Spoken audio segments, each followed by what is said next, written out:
Você já deve ter ouvido falar dos termos sunita e xiita nas notícias sobre conflitos no Oriente Médio. Eles são os dois principais grupos do Islã global. Estamos falando de 1,8 bilhão de pessoas, quase um quarto de toda a população do planeta. A religião que mais cresce no mundo se dividiu em dois grupos lá no século 500-900 anos antes da Reforma Protestante, e essa divisão mudou não só a base do Islã, mas também afeta a geopolítica mundial, o acesso a recursos globais e os assuntos internacionais, para sempre. Essa divisão não surgiu por desacordo sobre Deus, oração ou ensinamento religioso. Não, ela começou por causa de uma briga de família, um desentendimento que mais tarde viria a explicar conflitos que vemos hoje em lugares como Iraque, Síria, Líbano e Iêmen. Explica o conflito entre Irã e Arábia Saudita, as manchetes que você vê quase todos os dias. Mas aqui está o detalhe: talvez as diferenças religiosas deles não sejam mais problema. Essas pessoas pacíficas acabam sendo bodes expiatórios para algo mais nefasto nos bastidores. Hoje, vamos analisar a maior briga de família da história, que talvez ainda esteja em curso. Pode confiar, é mais simples do que parece e mais importante do que imagina. Sente-se, relaxe e bem-vindo ao Religion Camp.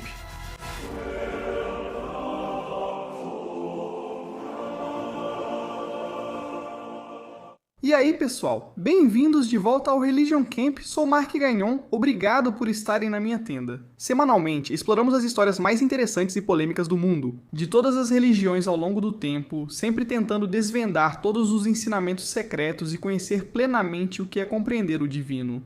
Como sempre, estou acompanhado do meu querido amigo Christos Papadopoulos. Acho que é assim que se fala, né? Tanto faz, Christos. Ei, não temos tempo para isso. Hoje entraremos em uma das disputas religiosas mais interessantes, acirradas e controversas de todos os tempos. E essa é a distinção entre a divisão entre sunitas e xiitas no Islã moderno. Primeiro, deixe-me dizer que não fui criado como muçulmano, sou apenas um garoto católico da Flórida.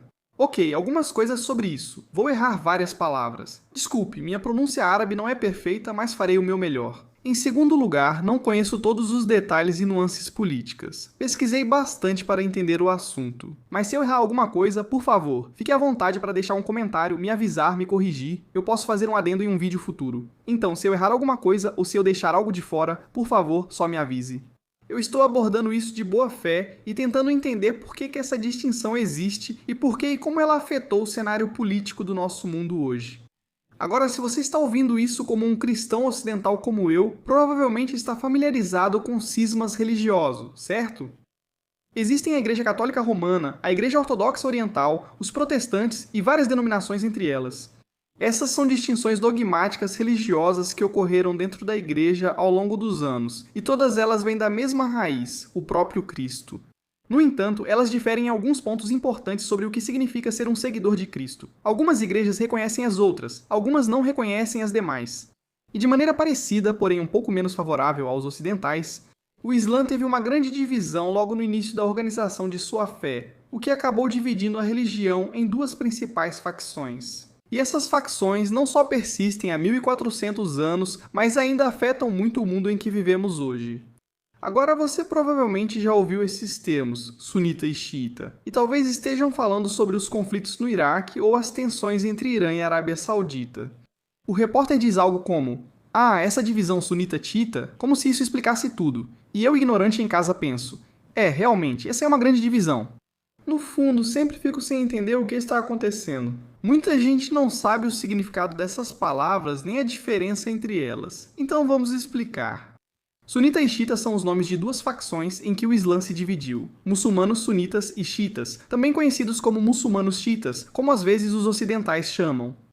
Agora, qual que é a diferença? É justamente nisso que vamos entrar hoje.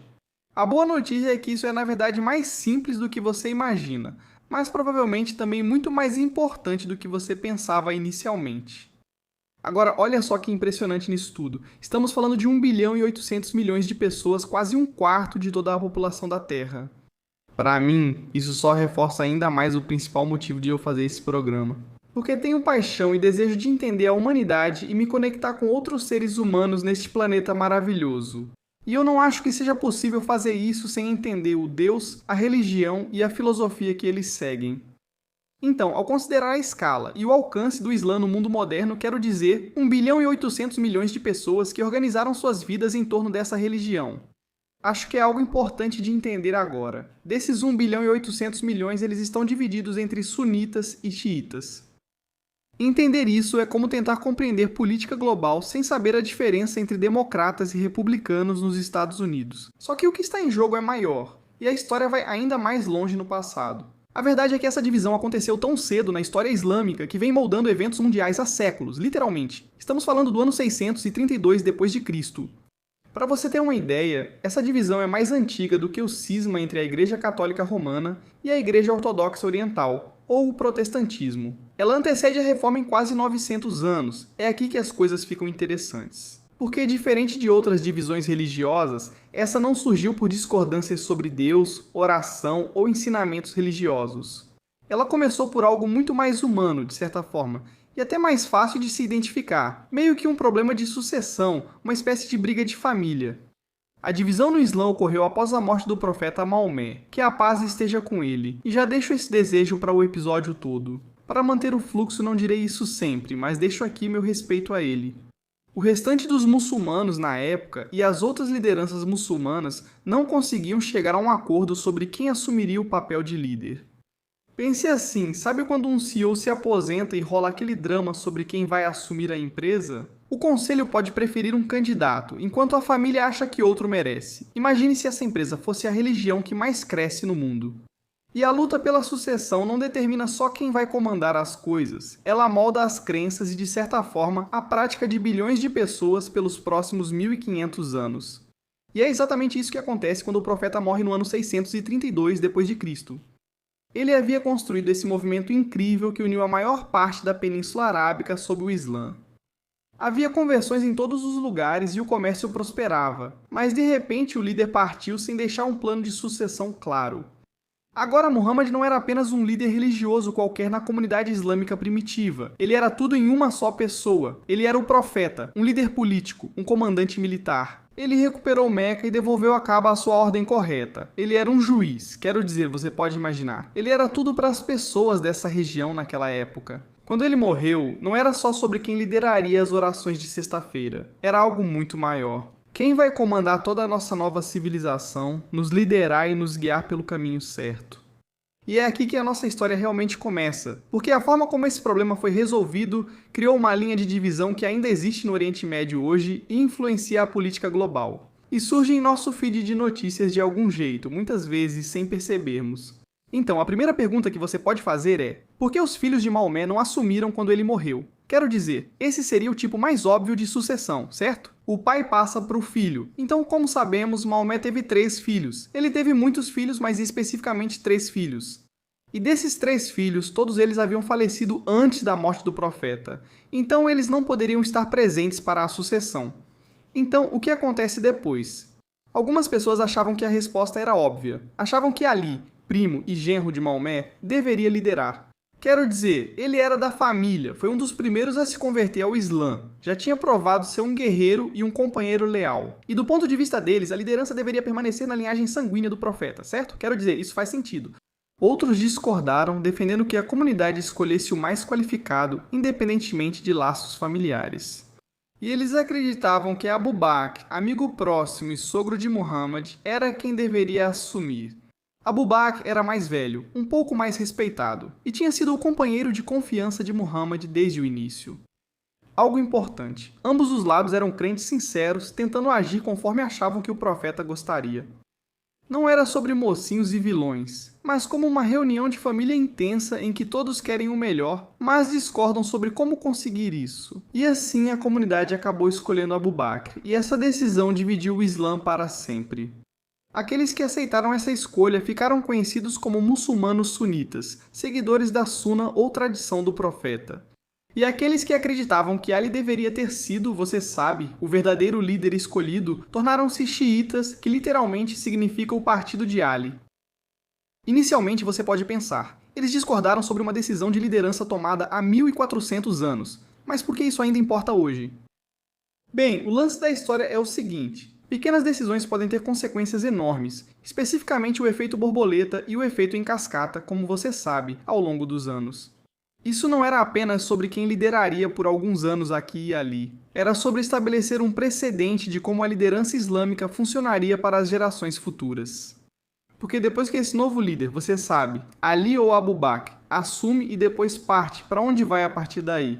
Continua indo para a pessoa mais qualificada indicada pelo líder atual? Ou vai para alguém da linha familiar? E isso nunca foi oficialmente codificado.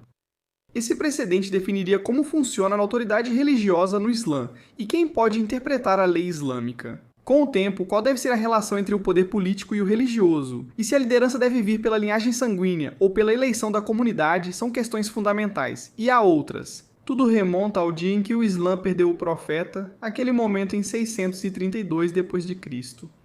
Agora vale dizer que o Alcorão é um livro sagrado inspirado que foi basicamente dado ao profeta por Deus. Foi falado especificamente por Deus. É a escritura sagrada do Islã. Então essa distinção de liderança não necessariamente muda nada sobre a fé ou a religião. É mais sobre quem vai interpretá-la no futuro.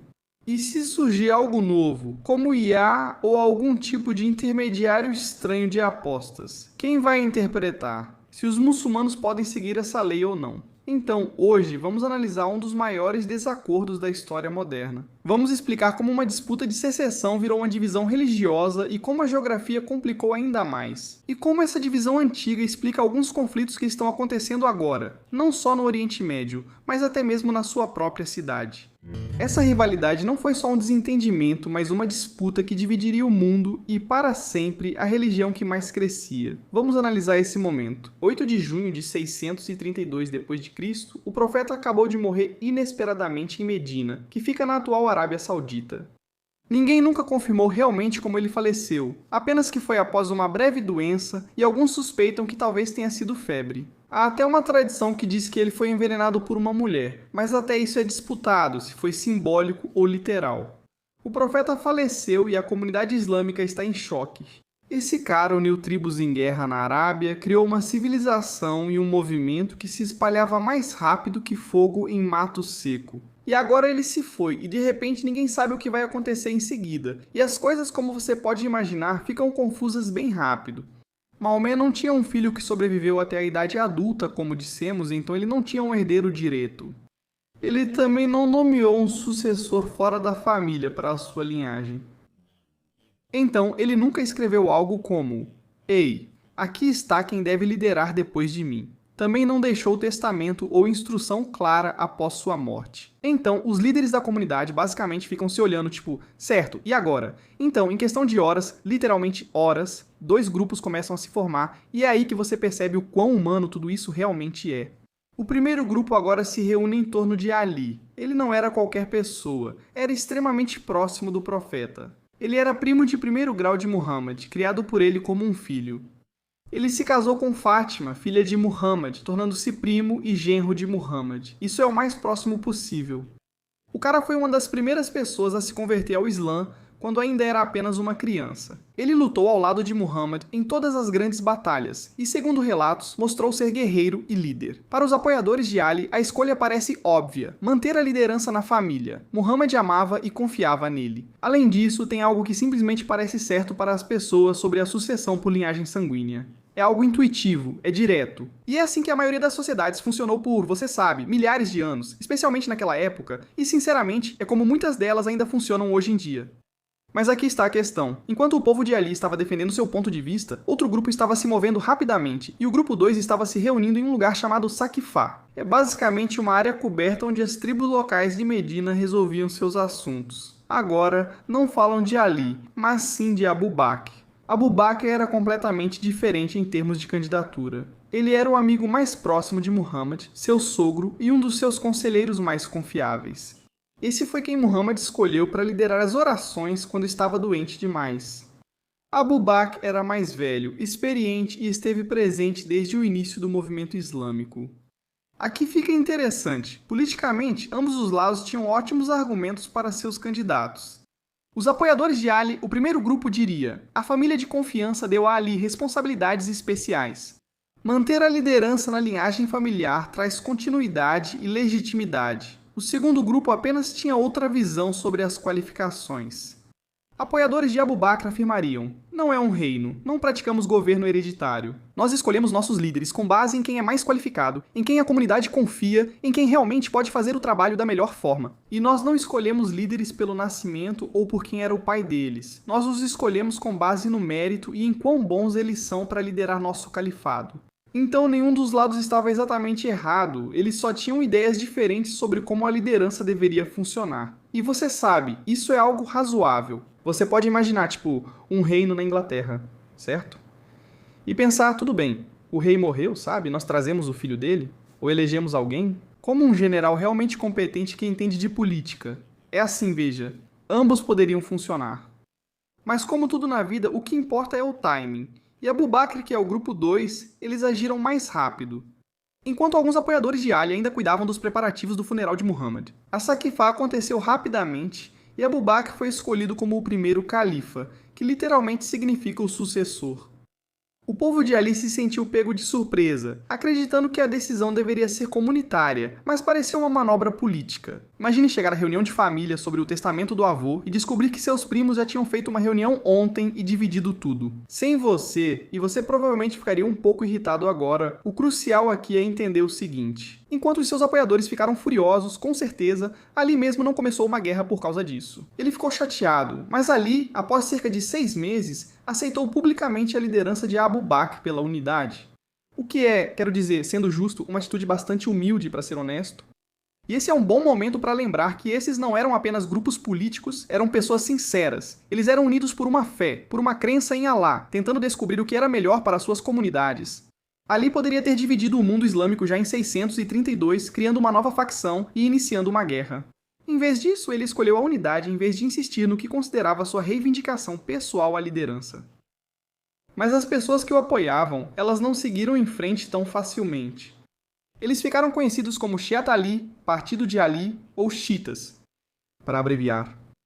Aqueles que apoiaram a escolha da comunidade por Abu Bakr tornaram-se sunitas por seguirem a Sunna, o caminho tradicional. E bem ali, nesses primeiros meses após a morte do profeta, surge a grande divisão. O precedente sunita era que a comunidade escolhe seus líderes com base em qualificações e consenso, e o precedente xiita era que a liderança deveria permanecer dentro da linhagem da família do profeta. E Ali foi privado dessa posição legítima. Alguns no campo xiita até sugeriram que existem alguns hadiths que realmente corroboram com a ideia de que Ali deveria ser o sucessor. Então, disse que no evento de Ghadir Khumm, onde ele supostamente disse: aquele de quem eu sou o mula, que é o líder ou protetor, Ali também é seu mula. Agora, isso basicamente significa, você sabe, quem quer que eu esteja protegendo ou liderando, Ali também está liderando. Agora, algumas pessoas argumentam que isso é mais uma orientação espiritual e não necessariamente uma nomeação política. Mas ainda assim, isso só contribui para a divisão. Agora, como podemos imaginar, não termina aí, e as coisas só continuam ficando mais políticas. Lembra como Ali acabou aceitando a liderança de Abu Bakr pelo bem da unidade? Bem, essa unidade não durou muito. Depois que Abu Bakr morreu, a liderança passou para Umar e depois para Uthman.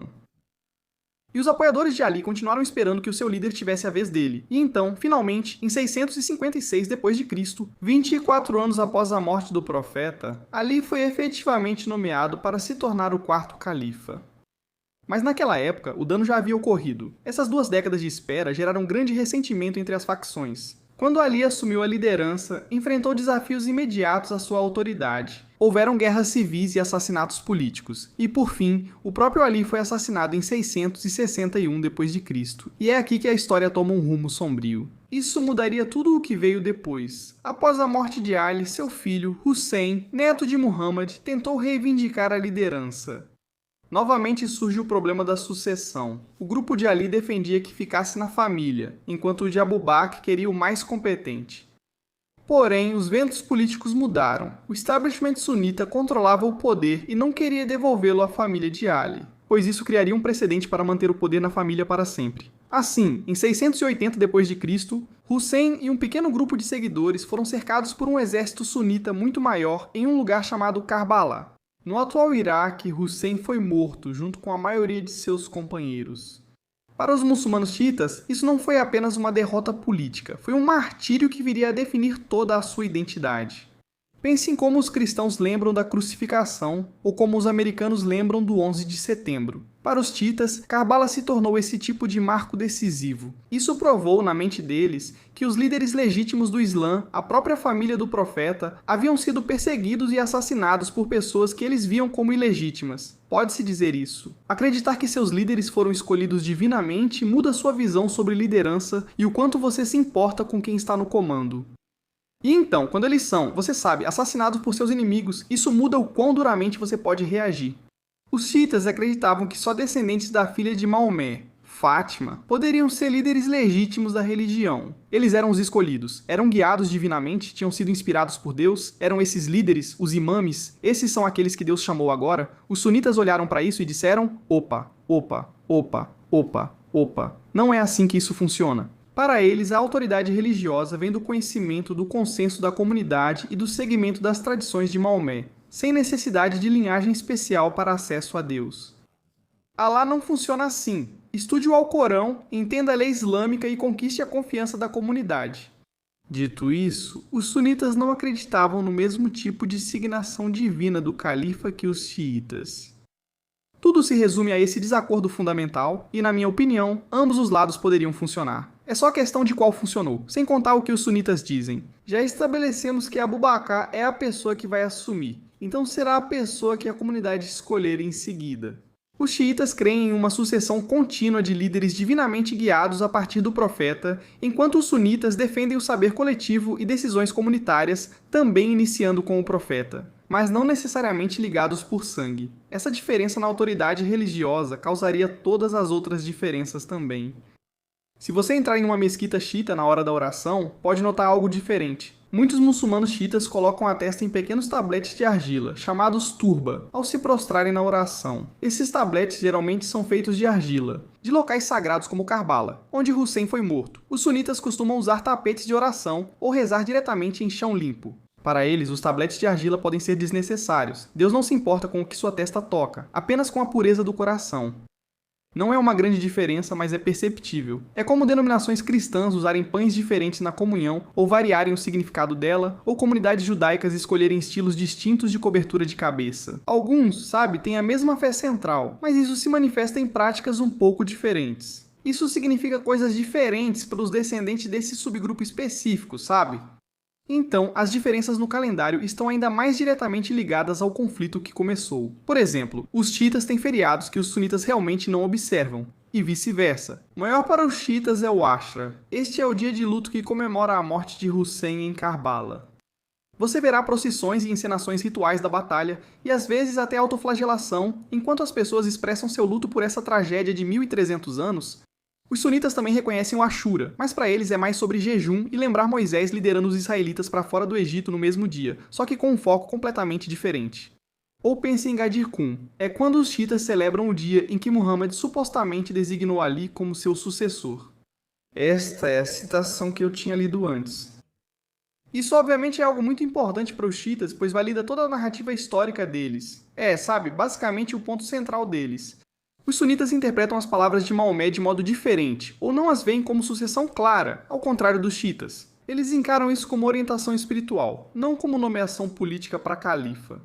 Esses feriados não são só datas no calendário, mas diferentes formas de lembrar a história. E histórias diferentes sobre o que realmente aconteceu nessa história, e interpretações diferentes sobre o que tudo isso significa em primeiro lugar. E o fato é que essas diferenças não surgiram da noite para o dia. Séculos de desenvolvimento permitiram que cada comunidade ajustasse crenças e práticas conforme suas experiências. Assim, os xiitas aprofundaram sua teologia de liderança divina. Isso em parte porque seus líderes eram mortos ou marginalizados, já os sunitas passaram a valorizar o consenso da comunidade. Parcialmente porque é assim que decidem desde Abu Bakr. Acho que cada lado fazia o melhor que podia com base no que considerava certo, respondendo de forma autêntica à sua história, desafios e compreensão do que o profeta realmente queria. Com o tempo, essas respostas viraram tradições, depois doutrinas e identidades religiosas distintas.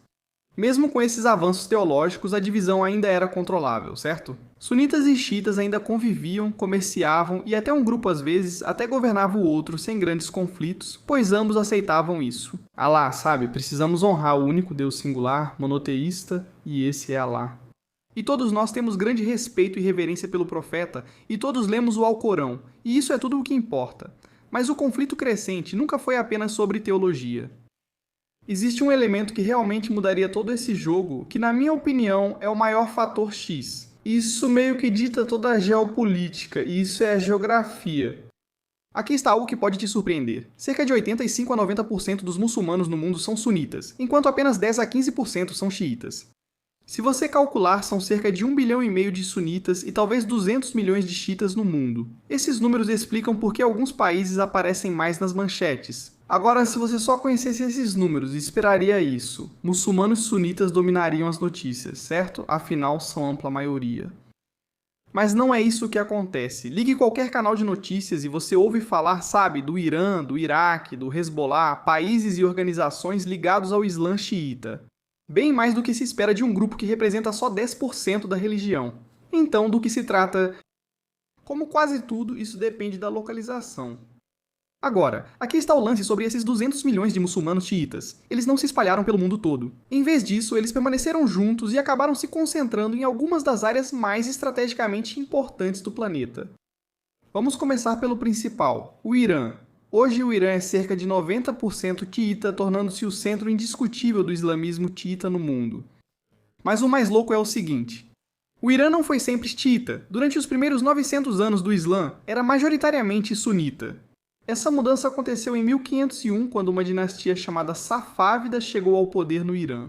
Esses caras tomaram uma decisão política ao declarar o islamismo xiita como religião oficial do Estado. Por quê? Porque isso os diferenciava de seus inimigos. O Império Otomano a oeste e os reinos sunitas ao redor. Realmente uma jogada brilhante. Em vez de ser apenas mais um império muçulmano, o Irã escolheu se tornar o defensor do islamismo xiita. Apesar da maioria em seu país na época, isso deu ao Irã uma identidade única e uma forma de influenciar as comunidades xiitas em outros países. Pense nisso como a União Soviética usou o comunismo e a ideologia comunista para construir alianças durante a Guerra Fria. Os safávidas não só declararam o Irã xiita, mas também forçaram a conversão. Estudiosos sunitas foram exilados ou executados e clérigos xiitas foram trazidos de outras regiões. E quero dizer, isso levou alguns séculos, mas o Irã acabou se transformando de um país de maioria sunita para o coração xiita que conhecemos hoje. Depois tem o Iraque, que é o marco zero da divisão. Lembra de Karbala, onde Hussein foi morto? Isso fica lá. E todos os outros locais mais sagrados do Islã xiita, como Najaf, Karbala, Kadamia, todos eles também ficam no Iraque. Então o Iraque é tipo um centro de locais sagrados e uma espécie de foco de piedade na tradição xiita. Mas aqui a situação se complica. Cerca de 60% dos iraquianos são xiitas e 35% sunitas, mas, na maior parte da história moderna, os sunitas comandaram o país. Mesmo minoria no Império Otomano, as elites sunitas mantiveram o poder sob o domínio britânico. Então surgiu um homem chamado Saddam Hussein, talvez você já tenha ouvido falar dele. Ele era sunita e governou o país de maioria xiita por décadas. Quando os Estados Unidos invadiram o Iraque em 2003 e removeram Saddam, não trocaram só um ditador por outro, mas inverteram toda a estrutura de poder do país. De repente, a maioria xiita pôde realmente governar, e isso causou um impacto em todo o Oriente Médio, especialmente na Arábia Saudita. A potência sunita, de repente, tinha um governo dominado pelos xiitas bem ao lado. O Irã, potência xiita, ganhou súbita influência na política iraquiana, pois o governo iraquiano agora também era liderado por xiitas. Seria como o México se aliar à China de repente, isso mudaria toda a política da América do Norte. Por que os Estados Unidos precisariam se preocupar com espionagem, invasão e guerra vindas do México se hoje isso não é uma preocupação? Sobre a Arábia Saudita, outro dado importante, cerca de 85% da população é sunita. Agora, um detalhe. A maior parte do petróleo deles está localizada na província oriental. E adivinha quem mora lá? Isso mesmo, a minoria xiita, que representa de 10 a 15% da população da Arábia Saudita. Então dá pra ver como isso está causando todo tipo de turbulência política. A Arábia Saudita e sua economia, em muitos aspectos, dependem do petróleo extraído de regiões habitadas por minorias religiosas. Essas minorias olham para o Irã do outro lado do Golfo Pérsico e veem xiitas como eles no poder, com jogadores menores tendo influência maior que o esperado. Então, por exemplo, o Bahrein, com maioria xiita, cerca de 60%, mas governado por uma família real sunita. Também é a base da quinta frota dos Estados Unidos, que é estrategicamente crucial para os Estados Unidos e nossos interesses geopolíticos. Azerbaijão, 85% xiita, está entre Irã e Rússia, com grandes reservas de petróleo e gás. Percebe o padrão aqui, certo? Os xiitas não só estão concentrados geograficamente, mas em locais essenciais para a energia global, rotas comerciais e poder regional. Quero dizer, imagine isso, imagine se 90% dos cristãos fossem católicos, mas todos os protestantes por acaso morassem no Texas, no Alasca e nos campos de petróleo do Mar do Norte. E mesmo sendo uma minoria pequena no mundo, eles teriam uma influência desproporcional. Por causa de onde eles estão e do fato de viverem nas terras mais valiosas do mundo, essa é basicamente a situação entre sunitas e xiitas. Os números demográficos não contam toda a história, e a geografia, na verdade, dá à minoria vantagens super estratégicas. E você não achava que isso fosse possível, mas é aqui que fica ainda mais interessante e ainda mais complicado.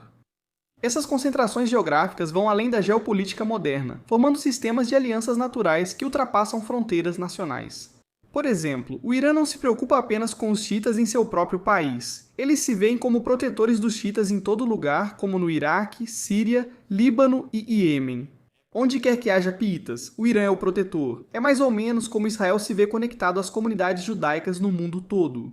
A etnia deles é mais forte, é como se fosse um laço mais forte para eles do que a própria nacionalidade, necessariamente. Ser xiita é mais importante para eles, de certa forma, do que ser iraniano. Por exemplo, a Arábia Saudita joga o mesmo jogo pelo lado sunita.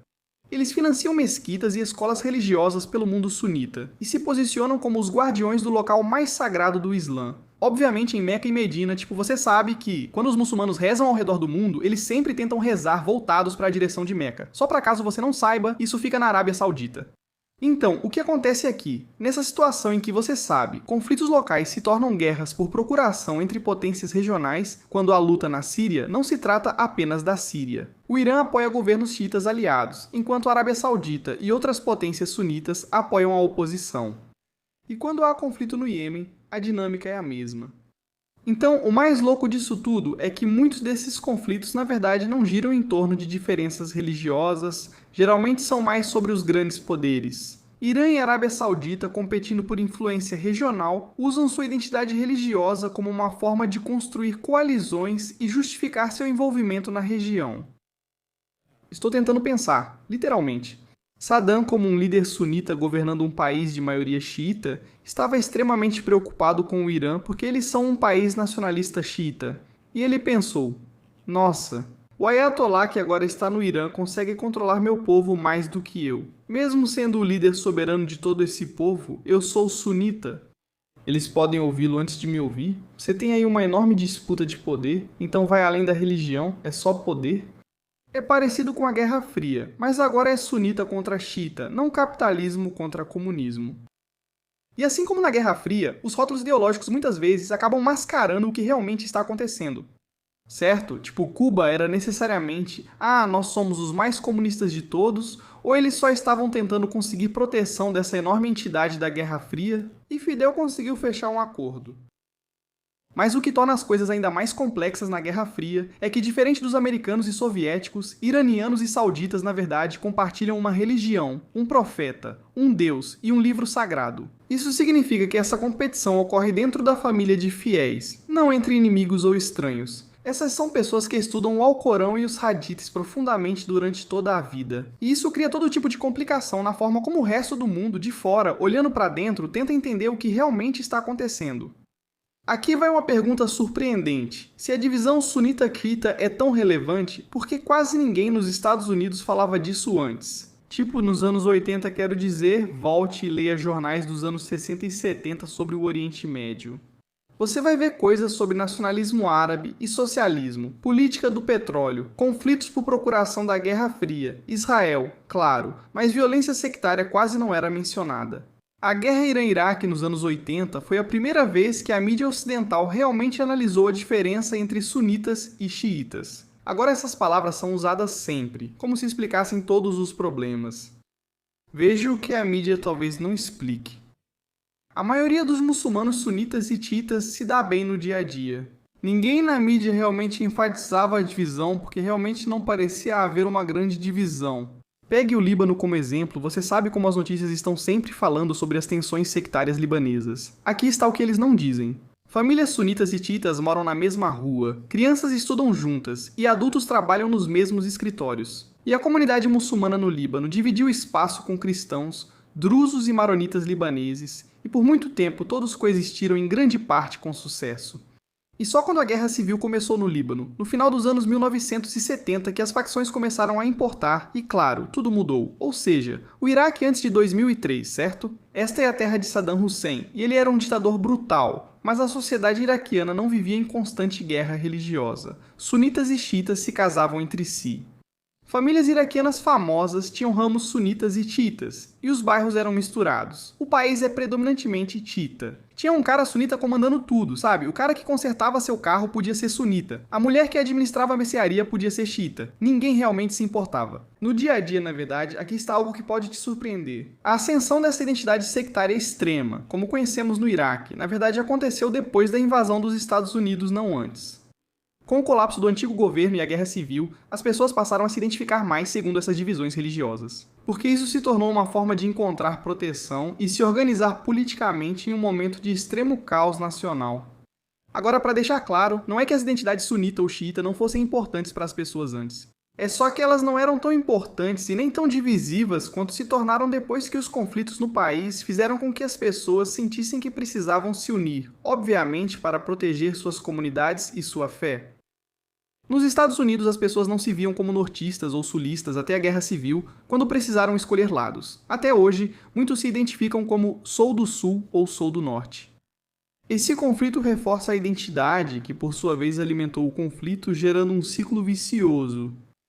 Esse padrão se repete por toda a Síria. Antes da Guerra Civil, você tinha cidades de maioria sunita com bairros xiitas, casamentos mistos, parcerias comerciais compartilhadas e a violência sectária que você vê lá agora é, em grande parte, um produto da guerra.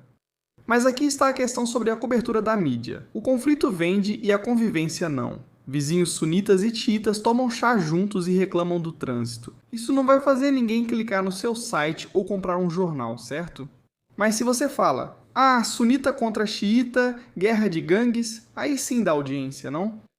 Assumir que todos os protestantes e católicos se odeiam por causa da Irlanda do Norte é exagero. Existem sim conflitos religiosos sérios lá. Mas isso não quer dizer que protestantes e católicos americanos não sejam amigos, ou que protestantes alemães e católicos italianos sejam automaticamente inimigos. E também, isso deixa de nos lembrar o quanto protestantes e católicos realmente compartilham, assim como sunitas e xiitas compartilham tanto em sua tradição e em sua fé.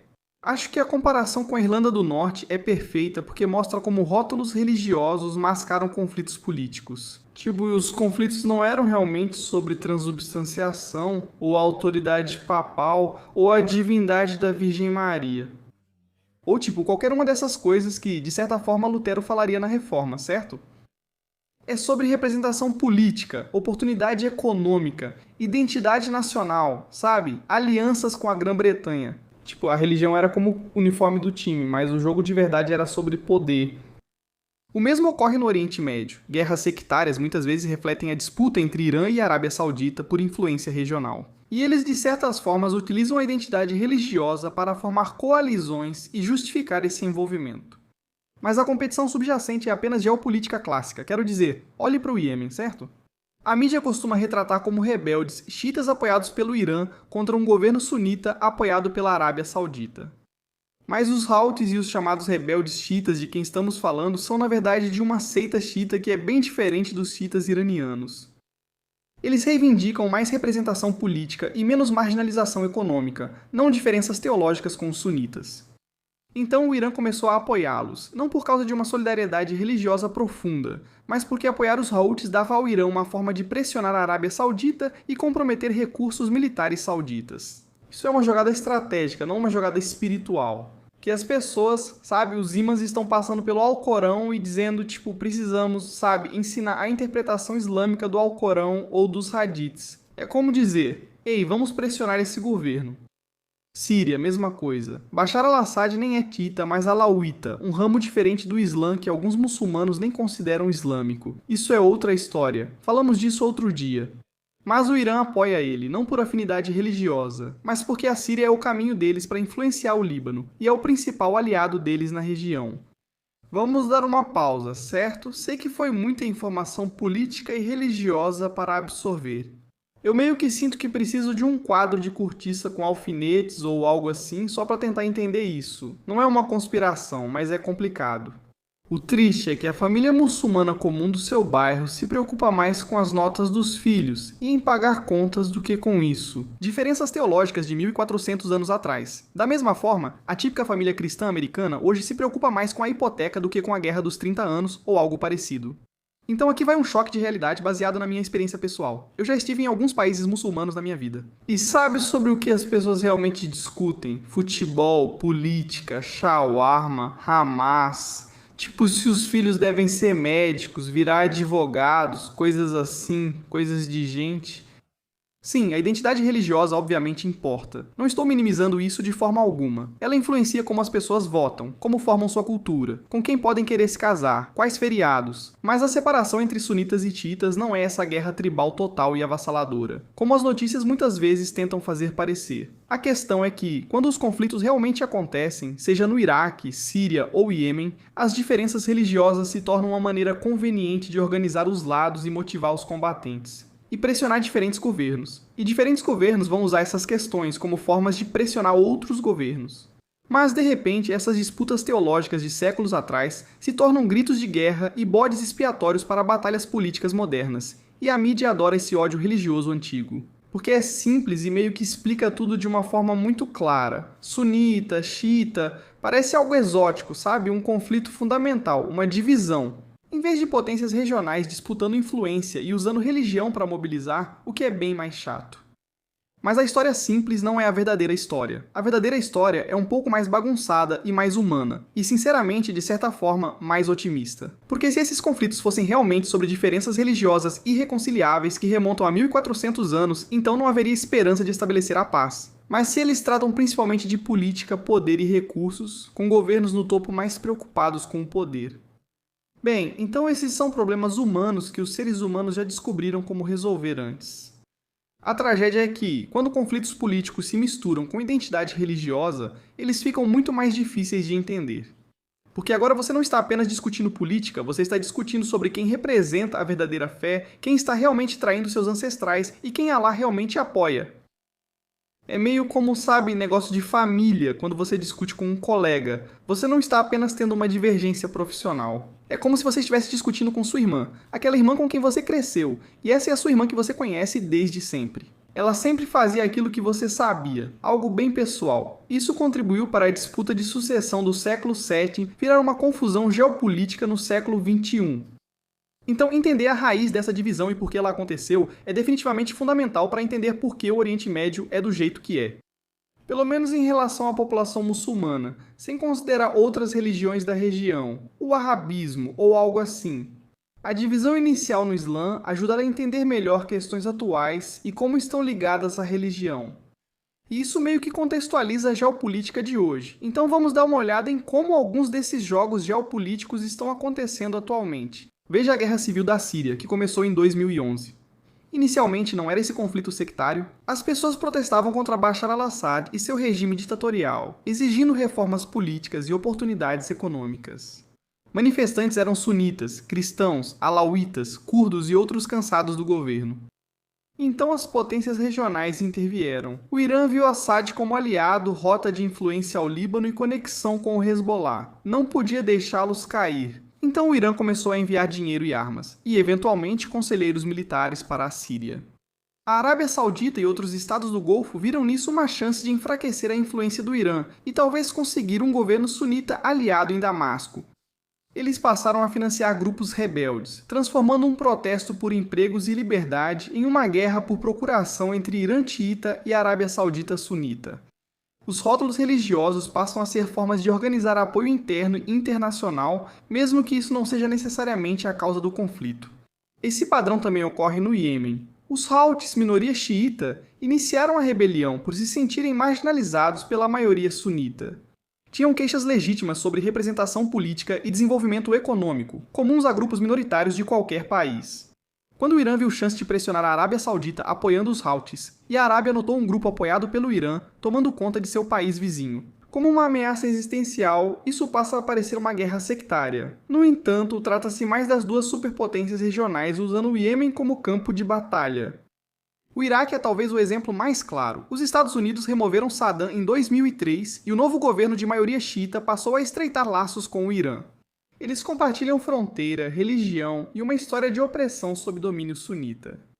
A Arábia Saudita e outras potências sunitas ficaram preocupadas, pois não querem a influência iraniana tão próxima, dividindo uma longa fronteira. Então eles começaram a apoiar grupos sunitas no Iraque, incluindo alguns que se tornaram bastante extremistas. E aí tem a Turquia. A Turquia é majoritariamente sunita, então você esperaria que eles automaticamente ficassem do lado da Arábia Saudita, certo? Dois países sunitas. Só que não. Na Síria, a Turquia frequentemente divergiu da política saudita por ter interesses próprios. Controlar os grupos curdos na sua fronteira, manter influência nos antigos territórios otomanos e gerenciar os refugiados. Veja o Paquistão, país sunita que mantém boas relações com o Irã por compartilhar fronteira e precisar lidar com sua minoria xiita. Geografia e economia quase sempre importam mais do que teologia nesses casos. E o resultado de tudo isso é que, você sabe, faz o Oriente Médio parecer um retrato de ódio sectário ancestral. E ninguém consegue concordar nem mesmo sobre a própria sucessão do profeta. Por outro lado, esse emaranhado confuso de poder moderno e competição se desenrola por meio de grupos locais que atuam por procuração. Então, quando você lê, sobre violência entre sunitas e xiitas, apenas se pergunte quais são os interesses estratégicos em jogo e quem se beneficia ao enquadrar isso como um conflito religioso. E esse contexto explica por que a invasão do Iraque em 2003 foi tão decisiva. Ela não apenas removeu um ditador, mas também virou o equilíbrio de poder regional. De repente, o Irã ganhou mais influência no Iraque, alterando totalmente o cálculo das potências regionais sobre seus interesses. Isso também explica por que a Primavera Árabe foi tão desestabilizadora. Quando os governos começaram a cair em 2011, Irã e Arábia Saudita viram tanto oportunidades de expandir sua influência quanto ameaças aos seus aliados existentes. Tudo começou quando movimentos democráticos foram absorvidos por grandes competições regionais. Isso até explica algumas das dinâmicas estranhas em lugares como o Líbano, onde o Hezbollah, uma milícia xiita apoiada pelo Irã, fornece serviços sociais e combate forças israelenses, mas também atua como representante do Irã em conflitos regionais. Sei que é muita informação, e depois vamos explorar os diferentes grupos de milícias religiosas independentes no Oriente Médio. Mas aqui está o ponto que é meio deprimente, mas também otimista sobre tudo isso. É triste, pois mostra que muitos morrem em conflitos sem ligação com seus próprios problemas, certo? Sírios, libaneses, iemenitas e iraquianos pagam o preço dessas disputas de poder e guerras por procuração.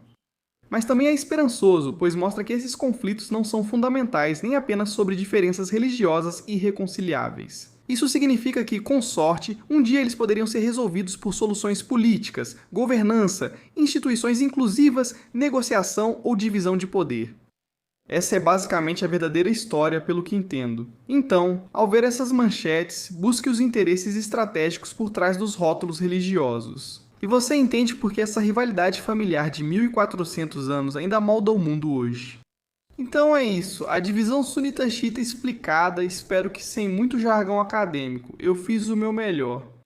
O que era uma discussão familiar sobre liderança virou tradições religiosas distintas, e agora serve como ferramenta política para potências rivais em guerras por procuração. As diferenças religiosas são reais. Os xiitas realmente têm crenças diferentes sobre liderança e autoridade em relação aos sunitas, mas repare como essas diferenças se desenvolvem em resposta a esses eventos políticos. E é por isso que o contexto importa, certo? Da próxima vez que você vir essas manchetes, apenas lembre-se de que provavelmente há muito mais acontecendo por trás do que aparece na superfície. E lembre-se, no fim das contas, ambos são muçulmanos e na maioria das vezes se dão bem na vida real. E os conflitos que você ouve falar geralmente têm mais a ver com política do que com oração. Alguns dos pacificadores mais eficazes do Oriente Médio são, na verdade, pessoas que entendem os dois lados dessa divisão. Eles discutem questões religiosas e problemas políticos ao mesmo tempo. Eles sabem que não se resolve esses problemas ignorando as dimensões religiosas, nem tratando a religião como única dimensão. Agora você é oficialmente mais inteligente que seu tio que tenta explicar a política do Oriente Médio no Dia de Ação de Graças. E espero que você possa, de certa forma, ajudar a mudar como as pessoas veem essas coisas nos seus círculos. Especificamente, pessoas que talvez não sejam muçulmanas, ou que não entendam as diferenças de como esses dois grupos realmente interagem. No fim das contas, ambos os grupos leem o mesmo Alcorão. Ambos acreditam no profeta Maomé e acreditam que ele é o último profeta de Deus. Ambos seguem os 5 pilares do Islã: fé, oração, caridade, jejum e a peregrinação a Meca, o Hajj. E essa rivalidade de 1400 anos não precisa necessariamente definir os próximos 1400 anos. E compreendê-la, espero, é um passo para seguir em frente. E isso, senhoras e senhores, é basicamente, pelo que entendo, a divisão entre sunitas e xiitas. Muito obrigado por se juntarem a nós em mais um episódio do Religion Camp. Eu agradeço muito a vocês. Como eu disse, eu não cresci muçulmano. Eu não cresci com essa tradição de fé. Esta é uma pesquisa feita por mim e alguns amigos para entender o que isso significa para uma pessoa comum. Se esqueci algo, deixe um comentário. Se houver algo que foi simplificado demais ou que eu tenha errado, por favor, me avisem. Eu leio todos os comentários no YouTube e no Spotify e estou ansioso para ver o que vocês vão dizer. Se você não cresceu muçulmano ou não conhecia essa divisão religiosa e como ela acabou se desdobrando em conflitos por procuração, gostaria de saber sua opinião. Isso é novidade para você? Faz sentido? Os conflitos da Irlanda do Norte e as guerras religiosas que existiram naquela região fazem sentido para você? Deixe um comentário. Eu leio todos eles e, por favor, sejam gentis. Afinal, isto aqui é Religion Camp, certo? Religião é algo super legal, não é? Nunca houve brigas por religião, certo? Muito obrigado, pessoal. Obrigado por acompanharem mais um episódio de Religion Camp. Lançamos episódios todo domingo. Até a próxima semana. E que a paz esteja com vocês.